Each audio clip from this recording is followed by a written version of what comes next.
The first frantic knocks shattered the midnight silence. Sharp, desperate, and utterly alien to the granite stillness that usually encased Vincent Moretti's home. Known as Il Leone, the lion across New York's shadowed underbelly, Vincent was lost in the cold mathematics of shipment reports when the sound punched through the heavy study door again. 3 panicked thuds, then a small, tremulous voice whispering, "Please, someone help my mama." Vincent froze. No one, not neighbor nor stranger, ever dared knock on his door, not unless they courted death. When his head of security finally opened it, the world outside was a deluge. A girl, no older than 7, stood barefoot in the downpour, clutching a tattered stuffed rabbit. Her face was a canvas of dirt and tears, her thin coat plastered to her. They beat my mama," she choked, barely audible above the rain. "She's not moving. Please, she's dying." A hush fell. Vincent's men, hardened against every breed of urban rot, exchanged uneasy glances. This wasn't a turf war or a betrayal. This was a child, a vulnerability they hadn't been trained for. Vincent uncoiled from his chair, his expression an unreadable mask. The girl, oblivious to the colossus before her, shivered, her lips a faint blue as her eyes wide and terrified met his. "Where is your mother?" he asked, his voice low, deceptively even. She pointed, a trembling finger towards the alley. "By the dumpsters. They said she took something that wasn't hers, but she didn't. Please, mister."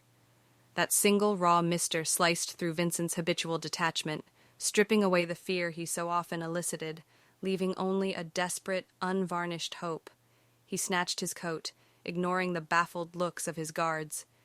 "Get the car!" he barked, the command sudden and sharp. "Now!" In that instant, none of them could know that this rain-soaked child would drag Ilion into a saga that would rip apart every rule he'd ever lived by. The knock on the heavy oak echoed through the high-ceilinged, marble-floored hall of the Bellagio estate. A sprawling mansion on the city's outskirts, it belonged to Leonardo Moretti, a man as feared as he was respected. Inside, the crackle of a study fireplace wrestled with the December chill. Leonardo, still mentally replaying a tense meeting with rival families, his thoughts a knot of betrayals, loyalties, and blood debts, looked up as his right-hand man, Marco, materialized in the doorway. Marco's face, usually granite, was etched with a rare confusion. "Boss," Marco began, "there's a little girl at the gate. Says she needs help. Her mom's dying." Leonardo's eyebrow arched. "A girl? At this hour?" Marco hesitated. "Alone, boss. Barefoot. Maybe 6, 7. Says her name's Sophia." Sophia. The name, soft and innocent in the harsh calculus of his world, struck a strange chord. It had been years since a child's voice had echoed within these walls. Not since his own daughter, Isabella, had been quietly sent away for her own safety. "Bring her in," Leonardo finally said, rising slowly. His voice was calm, but a keen, almost magnetic curiosity pulled at him. A cold gust preceded her, pushing through the briefly opened doors. Sophia, dwarfed by an oversized jacket, her hair a wild tangle, cheeks flushed from the wind, clung to the tattered edge of her sleeve. Her shoes were gone. Armed bodyguards, men twice her size, watched impassively as she shuffled timidly across the vast marble. Her wide brown eyes skipped between their stern faces, then settled on Leonardo, who now stood impossibly tall behind his oak desk. He braced himself for the all-too-familiar tremor of fear. It never came. "Are you Mr. Moretti?" she whispered, her voice reedy but resolute. Leonardo blinked, a flicker of something akin to amusement crossing his face. "And who told you that name, little one?" Sophia looked down, her small fingers twisting the jacket hem. "Everyone on the street knows you help people who can't go to the police." Marco shot Leonardo a surprised glance. It was true, though few dared utter it. Leonardo wasn't just a capo. He was il giudice, the judge, who meted out his own ruthless justice where the law failed. "And what makes you think I'd help you?" Leonardo's tone remained neutral, a blade sheathed. Sophia took a shaky breath, her eyes glistening. Because my mama, she said your name before she fell. She said, "Go to Mr. Moretti. Tell him they found us." Leonardo's eyes darkened, the air in the room suddenly thick. Marco stiffened, hand instinctively dropping to his sidearm. "Who found you?" Leonardo's voice was lower now, a dangerous hum. Sophia shivered. "The men with snake tattoos, they came last night. Hit Mama. She told me to run. Said to find you before it's too late." Leonardo exchanged a grim look with Marco. Snake tattoos. Not random. That pointed to the Viscari family, a rival syndicate that had been testing his borders for months. He knelt, bringing his eyes level with Sophia's. "What's your mama's name? Bambina?" "Clara Romano." The name hit Leonardo like an unexpected blow, sharp and visceral. Clara Romano, a name he had buried under layers of power and cynicism, a woman he had loved years ago, before the empire consumed him. The one who had vanished without a trace, fleeing the darkness of his world. For a long, silent moment, he said nothing. Then he straightened, his voice quiet, heavy. "Marco, get the car." "Now." Marco hesitated. "Boss, it could be a trap." "Now." The word cracked like a whip. Within minutes, a convoy of 2 black SUVs tore through the rain-slicked streets of Queens. Sophia sat beside Leonardo, enveloped in his vast coat, watching the city lights blur past the window. "Where do you live, Sophia?" he asked gently. "Behind the bakery on 46th. Mama said, in the small red house. We couldn't tell anyone." Leonardo nodded, his jaw tightening. Hiding in plain sight, just like her mother used to. When they arrived, the streetlights flickered weakly, casting long, distorted shadows. The small red house at the lane's end looked crooked, abandoned. Its front door hung slightly ajar, a silent invitation to dread. Leonardo gestured for Marco and 2 men to secure the perimeter. He advanced alone. The smell blood and cheap perfume hit him first. Broken glass crunched under his expensive shoes. In the dim light, he saw her, Clara, sprawled on the floor beside an overturned chair. Her face was ashen, lips split, breath a shallow, defiant whisper. "Clara," he breathed. Her eyelids fluttered, a momentary confusion in her gaze, then sharpened, locking onto him. "Leo," she whispered, her voice fragile. The familiarity in it shattered a piece of his granite soul. He knelt, pressing a hand to her cold cheek. "Who did this?" "The Viscari. They found me. I thought I had more time. I didn't want—" Her voice dissolved. "You shouldn't have come back," Leonardo murmured, pain flickering through his eyes. "I had to," Clara whispered. She needed to know who her father is. Leonardo froze, his heart seizing in his chest. "What? What did you say?" But Clara's eyes closed, her consciousness slipping away before she could answer. Marco rushed in. "Boss, ambulance is on the way." Leonardo snapped his head up. "No hospitals, not yet. We take her to Dr. Romano." Sophia, tears streaming down her face, clutched Leonardo's arm. "Please don't let her die." Leonardo looked down at the child, at the same deep brown eyes that had once captivated him years ago. In that moment, a truth he'd stubbornly ignored slammed into him like a freight train. This little girl wasn't just a stranger's child. She was his. Leonardo Moretti had always believed nothing could shake him. Not death, not betrayals, not the endless string of men who'd tried and failed to kill him. But now, staring down at the unconscious woman on the blood-soaked floor, and the small girl clinging to his sleeve, his composure began to fracture. Outside, the rain hammered against the shattered windows, thunder rolling like a celestial warning. Marco hovered in the doorway, hand still on his gun. "Boss, what do we do with her?" Leonardo didn't answer immediately. He brushed a strand of hair from Clara's bruised face, his fingers trembling almost imperceptibly, a sight none of his men had ever witnessed. "Get the car," he finally said, his voice low, steadying. "We take her to Dr. Romano, now." Sophia squeezed his hand, her small fingers cold and trembling. Leonardo looked at her again, his daughter. The thought, a silent roar in his mind, changed everything. For years he'd accepted the barrenness of his life as the price of power, believing a man who ruled by fear could never have a family. Yet here she was, a tiny mirror reflecting a love he'd buried beneath business, blood, and profound regret. The convoy tore through the city, rain slashing the windshield. In the back seat, Clara lay across Leonardo's lap, her breathing shallow but rhythmic. Sophia sat beside him, head resting against his arm, silent tears still tracing paths on her face. "Will she die?" she whispered. Leonardo glanced down, his jaw tightening. "No," he said, his voice a vow. "Not while I'm alive." At the private clinic, hidden behind an old Brooklyn church, Dr. Romano, an elderly man with sharp eyes and steady hands, was already waiting. He had stitched Leonardo's wounds countless times, bullet holes, knife cuts, broken bones, but never anything like this.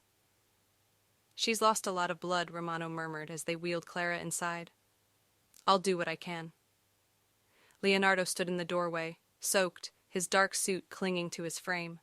He didn't move, didn't speak. He simply watched, silent, as the doctor and his assistants worked, every second stretching into an eternity. Sophia sat quietly beside him, knees drawn to her chest. Leonardo shrugged off his own coat, wrapping it around her small shoulders. She looked up, her wide eyes searching his. "Why are you helping us?" she whispered. Leonardo hesitated, then spoke, the truth a simple, potent thing. "Because your mother once helped me." And that, in its own complicated way, was true. Years before the iron fist of Il Giudice gripped the city, Clara Romano had been a nurse, fearless, kind. She'd knelt in a shadowed alley one rain-slicked night, tending to a stranger bleeding from a gunshot wound. Leonardo, ambushed, discarded. She hadn't known then who he was, or perhaps she had, and chosen humanity over fear. It was the first selfless act he'd ever known, a kindness offered without the promise of a debt owed. The door to the sterile room creaked open, pulling him from the memory. Dr. Romano emerged, peeling off latex gloves. "She'll live," he sighed, exhaustion etched on his face. "But she needs rest, protection. Whoever did this will come looking." Leonardo nodded, a cold certainty setting in. "Then they'll find hell waiting." He turned to Marco, his chief enforcer. "Double the guards around this building. No one gets in without my approval. No one." Marco's curt, "Understood, boss," was the only reply needed. When the room emptied, Leonardo approached the bed. Clara's face was a stark white against the pillow, her lips split, bruises blooming across her skin like macabre flowers. He reached out, his calloused fingers barely grazing hers. Her eyelids fluttered, then opened. "Leo." The whisper was thin, fragile, yet it carried the weight of years unspoken, questions unasked. "You shouldn't have come back," he murmured, his voice rough. "I didn't have a choice," she breathed, a shallow tremor rising from her chest. "They were coming for me." Leonardo's gaze darkened. "Sophia?" "She's yours," Clara continued, struggling for air. "I tried to keep her safe. Away from this life, away from you. But the Vessery, they found out. They knew I once worked at your club. They thought she was your weakness." A storm gathered behind Leonardo's eyes, hardening his features. Then they just made their last mistake. Clara's trembling fingers found his, gripping tight. "Don't do this out of anger, Leo. Please, promise me you'll protect her. Don't turn this into another war." He looked down at her, silent. Promises were currency he rarely trafficked in. But then his eyes drifted to the small form, curled in a chair in the corner of the room, a child sleeping, oblivious. Something inside him softened, a crack in the granite. "I'll protect her," he said at last, the words a foreign weight on his tongue. "I swear it." The next morning, the Moretti mansion hummed with an unfamiliar tension. Word had swept through the ranks. The boss had taken in a child, not just any child, but his. Inside the cavernous dining hall, Leonardo sat at the head of the polished table, his gaze fixed on a glass of untouched whiskey. Marco stood at his right, his eyes sweeping across the intel spread before him. "The Viscari crew that hit Clara's place," Marco reported, his voice low. "They operate out of the docks. I've got eyes on their lieutenants. You give the word, they disappear." Leonardo remained silent for a long moment. Then, "No, not yet." Marco frowned, a ripple of confusion crossing his face. "Boss, with all due respect, they came after your family." Leonardo's eyes lifted slowly, meeting Marco's. "And that's exactly why I'll make them regret it properly. No gunfire, no headlines. I want them to bleed from the inside out. Business first, then loyalty, then power." A faint smirk touched Marco's lips. "The judge's way." Leonardo nodded once. "We start tonight." Meanwhile, Sophia, a small shadow in the vast, echoing halls, padded along the marble. Everything felt too big, too quiet, too strange. Guards, usually unreadable, shifted awkwardly, offering respectful nods to the child of their ruthless boss. Her footsteps led her to a partially open door. Inside, she found a room frozen in time. Old toys, dusty picture frames, a small bed with faded pink sheets. It had belonged to Isabella Moretti, Leonardo's first daughter, sent away after her mother's death. Leonardo, entering behind her, froze. It felt like seeing ghosts. "Who was she?" Sophia asked softly, her voice barely a breath. "My daughter," Leonardo replied, the words catching in his throat. "She's about your age now." Sophia turned, her wide brown eyes, too ancient for a child, filled with a profound empathy. "Do you miss her?" Leonardo knelt, bringing himself to her level. "Every day." "Then maybe God sent me so you're not alone anymore," Sophia said, with the simple, devastating honesty only a child could wield. A faint, rare ghost of a smile touched Leonardo's lips. Maybe he did. That night, as Clara drifted in and out of sleep under Dr. Romano's care, Leonardo returned to his office. The city skyline outside glittered, a callous tapestry of light, indifferent to the violence simmering beneath. Marco entered, a file in his hand. "You'll want to see this."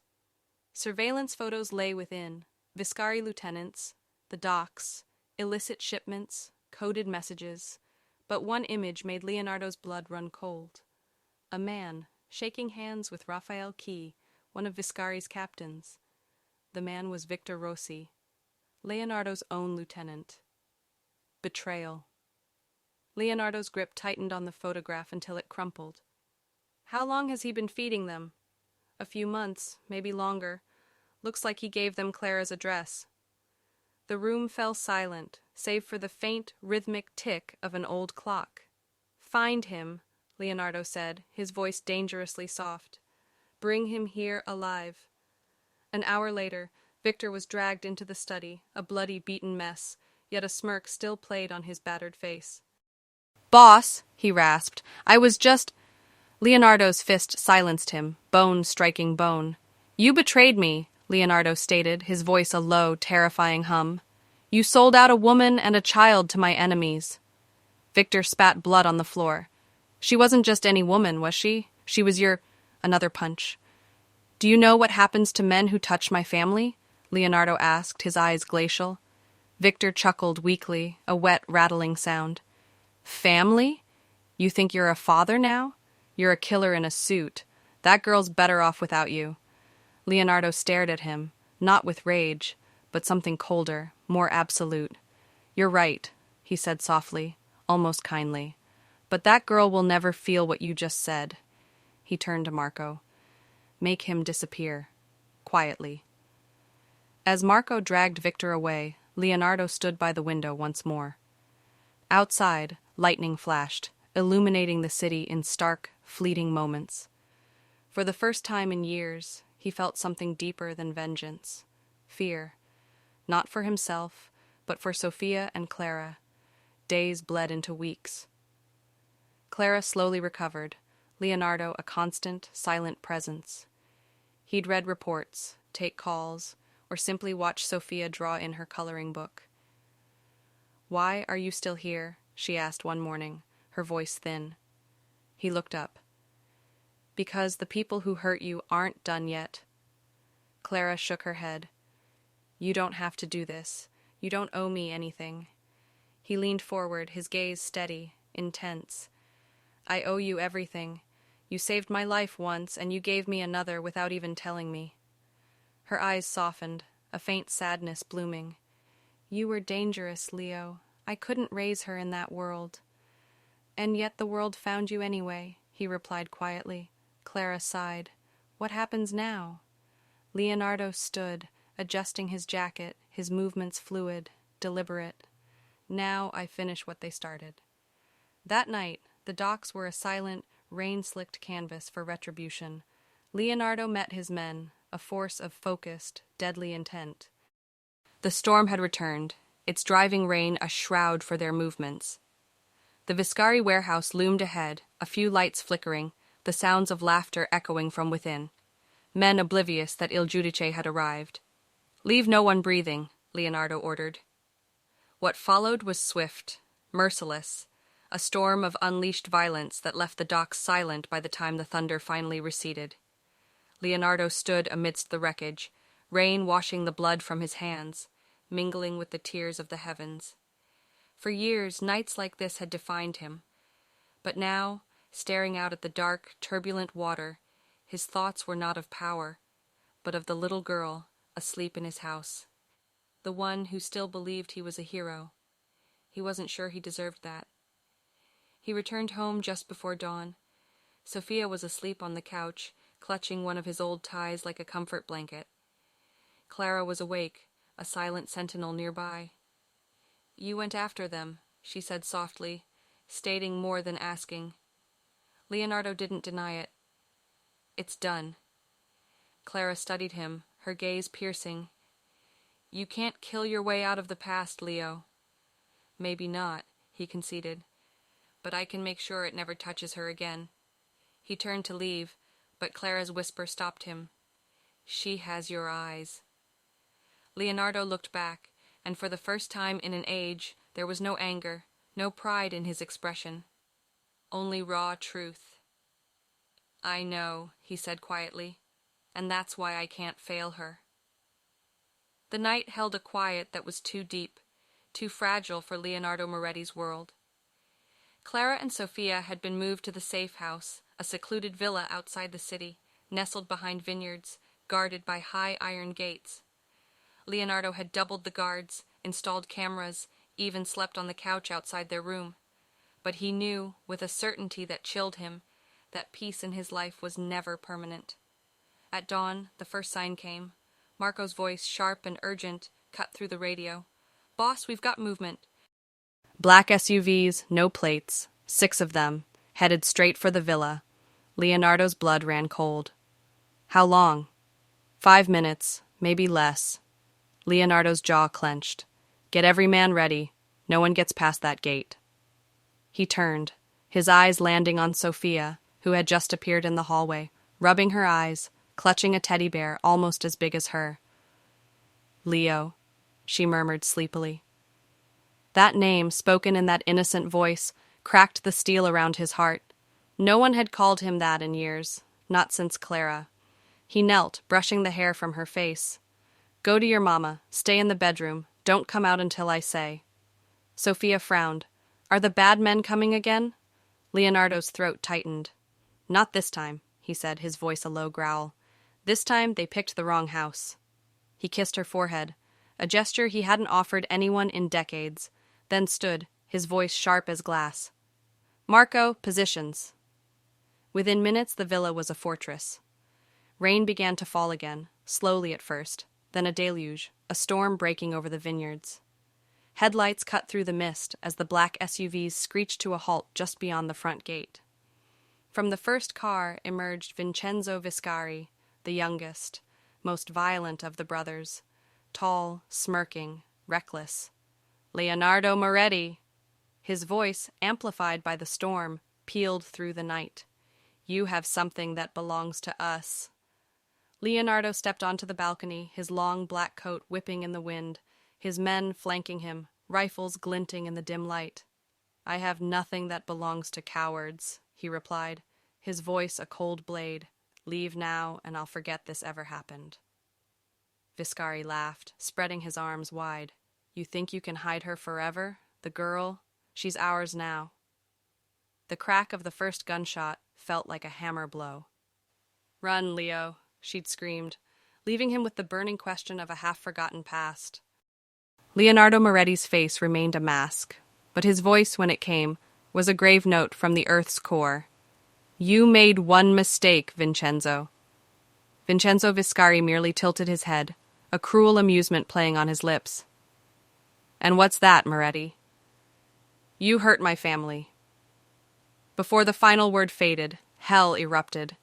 Bullets tore into the iron gate, a symphony of destruction. Men shouted, ducking for cover as the air thickened with gunpowder and the distant rumble of thunder. Leonardo moved through the chaos like a dark angel, a dancer in a macabre ballet, precise, merciless, controlled. Violence had always been his world, but tonight it held a singular, fierce purpose. Brown eyes, a child clutching a teddy bear, upstairs. Marco, his loyal lieutenant, fought at his side, his shouts cutting through the din. "Flanking left! Hold them!" Leonardo's pistol spat fire, 2 Viscari men collapsing among the trellised vines. But for every one of Vincenzo's soldiers who fell, 2 more seemed to rise from the mud, relentless. Inside the sprawling villa, Clara pressed their daughter, Sophia, close, the heavy oak door barricaded with a velvet armchair. Sophia trembled. "Mama, I'm scared." Clara held her tighter, a whispered promise against the child's hair. "Your father will protect us."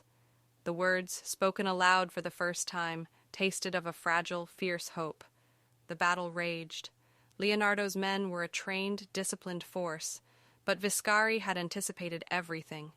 Grenades ripped through the manicured gardens, shrapnel shredding glass, filling the air with acrid smoke and screams. Then Marco's voice, strained, raw. "Boss, they've breached the west side." Fury ignited in Leonardo's eyes. "Fall back! Protect the second floor!" He tore through the ornate hallways, firing, his coat already soaked and torn. Bullet holes stitched gruesome patterns into the tapestries, the once warm, silent house now a roaring inferno. As he reached the grand staircase, he saw him. Vincenzo Viscari, framed by the shattered doorway, a gun steady in his hand, a predatory smirk twisting his features. "So this is where you hide your pretty family, Judge?" Leonardo didn't answer. He fired. Viscari dived behind a marble column as Leonardo's bullets shredded a crystal chandelier above. The 2 men circled each other, 2 apex predators measuring the kill. "Still think you're untouchable, Moretti?" Viscari's voice echoed, laced with venom. "You've gone soft. All it took was a woman and a kid." Leonardo's jaw clenched, a muscle working. "That woman and child will live. You won't." He lunged. The gunfight dissolved into a primal, brutal struggle, a ballet of fists and feet, crashing into antiques, echoing through the besieged villa. Years of rigid control shattered. Each blow Leonardo delivered was a testament to his rage, his bone-deep guilt, the fierce protective love twisted into fury. "You came to my house," Leonardo growled, slamming Viscari against the wall. "You hurt her. You made my daughter cry." Viscari spat blood, a defiant sneer still on his lips. "Daughter? You think that little brat will ever love a killer?" Leonardo's fist connected, one last shattering blow, and Viscari went limp. Leonardo stood over him, chest heaving, his own blood mixing with the rain and sweat on his face. It was over. But the villa was an inferno, flames licking greedily at the explosions, smoke choking the air. "Marco!" he roared. "Get them out!" He sprinted upstairs, lungs burning, the haze blurring his vision. The bedroom door was still locked. He kicked it open. Clara and Sophia huddled together, their faces streaked with tears, but relief flooded Clara's eyes as she saw him. "Leo..." He crossed the room in 2 strides, pulling them both into his arms as the house shuddered from another explosion below. "We're leaving. Is it over?" Clara whispered. Leonardo looked down at her, his hand resting on the soft hair of Sophia's head. Almost. They escaped through a hidden corridor, smoke curling like a living thing through the halls. Marco and 2 loyal guards covered their retreat as the roof began to collapse behind them. By the time they reached the outside courtyard, half the villa was ablaze, fire roaring against the rain, steam hissing into the night, glowing orange and red. Sophia turned back, her eyes wide, watching the only home she'd known in days burn to ash. Leonardo lifted her into his arms. "Don't look back," he murmured. "We'll build something better." Clara leaned against him, weak but alive. In that moment, Leonardo felt a surge of something purer than vengeance, something new and profound, responsibility. Hours later, the 3 of them sat in a dimly lit basement in Brooklyn, a safe house once used for Leonardo's most dangerous operations. Now it was quiet. Sophia slept soundly on a worn couch, clutching her teddy bear. Marco, bandaged but resolute, stood by the heavy door. "She's safe now," Marco said quietly. "We wiped the rest of the Viscari crew. They're finished." Leonardo nodded slowly. "Good." Marco hesitated. "What happens now, boss?" Leonardo's gaze fell on the sleeping girl, the gentle rise and fall of her chest, then to Clara, her eyes meeting his across the room. "Now," he said, his voice quiet, "we stop being what we were." Marco frowned. "Meaning?" "I built this empire to control fear," Leonardo explained, his voice hollow, "but it only made me a prisoner of it.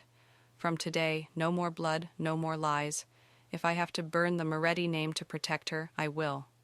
Marco was silent for a long moment. Then he nodded. "Then I'm with you, boss." A faint smile touched Leonardo's lips. "No, you're with the man I'm trying to become." He walked to the couch and knelt beside Sophia, gently brushing a stray lock of hair from her face. Clara's voice was a soft whisper.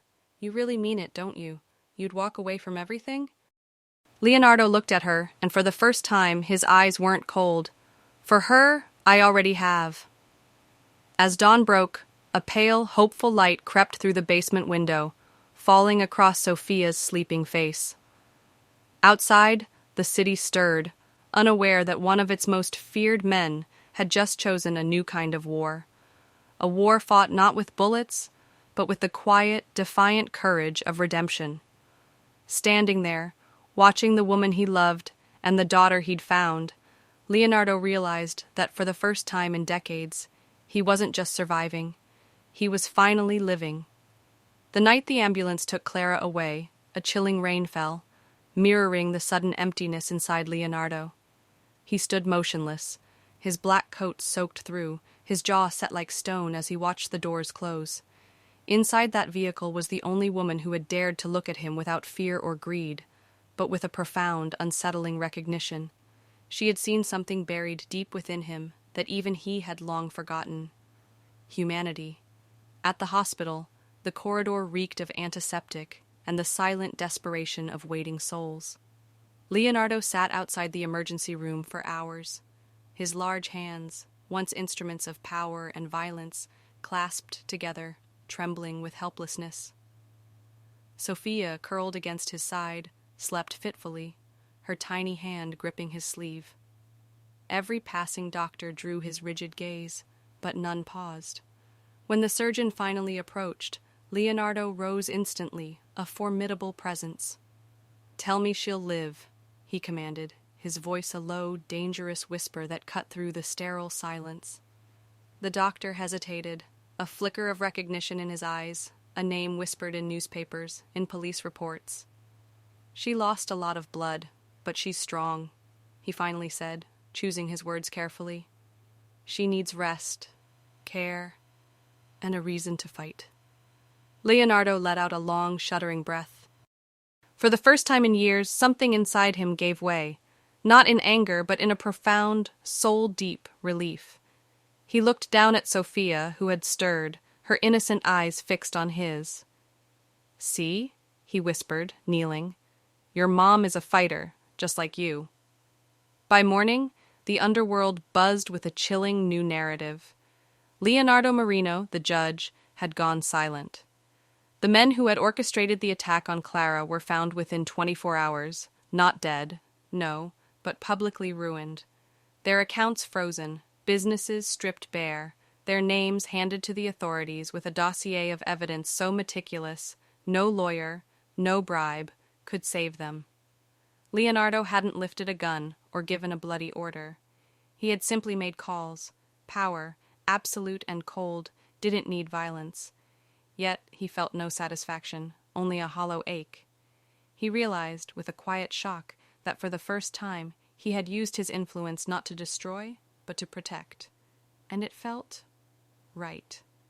2 weeks later, Clara's eyes fluttered open. The hospital room was hushed, strips of sunlight filtering through the blinds. Her body ached, but her first instinct was to turn her head. And there they were. Sophia, drawing with crayons at the foot of the bed, and Leonardo, asleep in a chair, still in the stained clothes from the night of the attack, unshaven, his posture guarded even in exhaustion. When she stirred, Sophia squealed, "Mama!"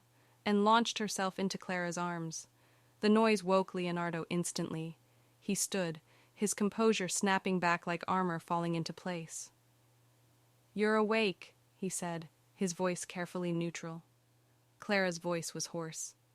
"I couldn't leave," he said, softer now. "You saved my son once. I owed you more than a debt." Her eyes softened. "And yet I think you stayed for more than that." Leonardo said nothing, but when Sophia, after a moment, hugged him too, he didn't resist. He simply closed his eyes and let the moment breathe. When Clara was discharged, Leonardo arranged a small cottage on the city's outskirts. It wasn't one of his grand estates. It was peaceful, surrounded by trees, a place where no one knew his name. He visited often, always with groceries, sometimes with small gifts for Sophia, a new book, a tiny bracelet, a box of paints. One afternoon, Clara asked him, her gaze direct, "Why do you keep coming back, Leonardo?" He didn't answer at first.